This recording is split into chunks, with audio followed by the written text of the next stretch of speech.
গৃহবধূর অস্বাভাবিক মৃত্যুর ঘটনায় প্রায় 1 মাস কেটে গেলে অভিযুক্তর গ্রেপ্তার না করার অভিযোগ উঠছে পুলিশের বিরুদ্ধে।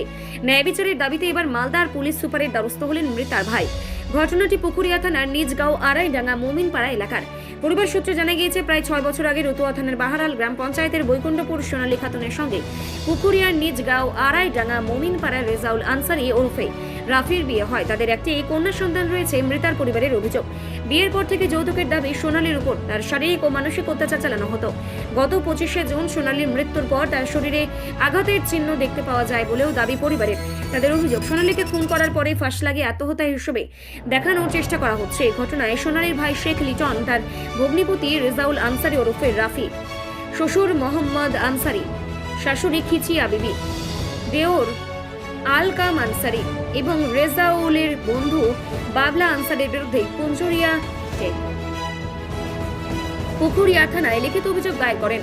শেখ লিটনের অভিযোগ, প্রায় 1 মাস কেটে গেলে অভিযুক্তরা এলাকায় ঘুরে বেড়ালেও পুলিশ তাদের গ্রেপ্তার করছে না। তাই ন্যায় বিচারের দাবিতে পুলিশ সুপারের দ্বারস্থ হয়েছেন তিনি। যদিও অভিযোগের বিষয়ে পুলিশের কোনো প্রতিক্রিয়া মেলেনি।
আশা করে ওরা বিয়ে করেছিল 6 বছর আগে প্রায়।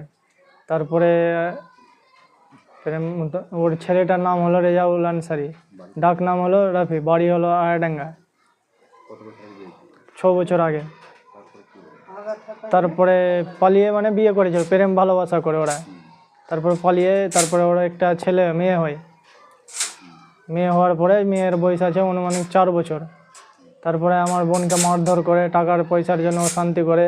তারপরে কিছু টাকা আমরা দিই, দেওয়ার পরে আরও ওর বাবা মা চাপ দেয় কি আরও টাকা নিয়ে আয়, আরও টাকা নিয়ে আয়, এইরকম করে। তারপরে কিছু টাকা আবার আমরা দিই। তারপরে অন্য জায়গায় একটা জমিন কিনে দিই, সেটা হলো মেজেতপুরে পঞ্চায়েত অফিসের কাছে 1 কাঠা জমিন কিনে দিই ওই আমার জামাইদাকে আর আমার বোনটাকে। ওরা দুজন করতে থাকে, 2 দিন এখানে থাকতো, বাড়ি ছেড়ে ওখানে থাকতো, এরকম করে। তারপরে এরকম করে অন্য মেয়ের সাথে ওর সম্পর্ক ছিল। আমার জামাইদায়ের মেয়েটা ছিল কলকাতা, জানতে পাই আমরা। তারপরে ওখান থেকে এসে হঠাৎ করে গ্রামে আমাদের মাঝে মধ্যে ঝগড়া চলতো ওদের।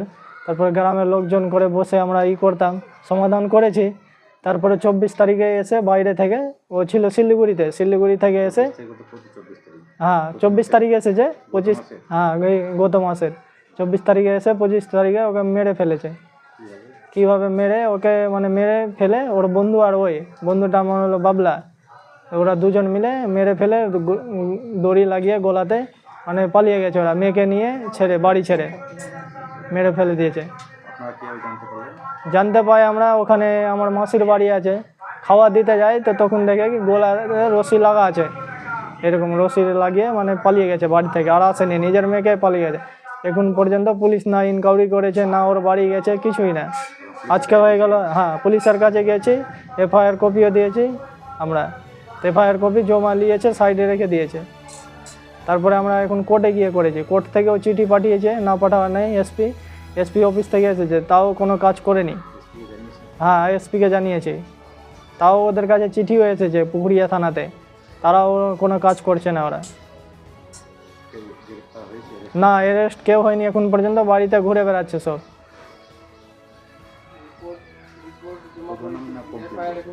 5 জনের নামে, ওর রেজাউল আনসারি, একটা বাবলা নাম বলে আছে, ওর ভাই, ওর বাবা, ওর মা, ওরাও শান্তি করতো অনেক টাকা পয়সার জন্য। আরও 3-4 বাড়ি সোনাও দিয়েছিলাম, ওগুলাও নেই, সব নিয়ে পালিয়ে গেছে।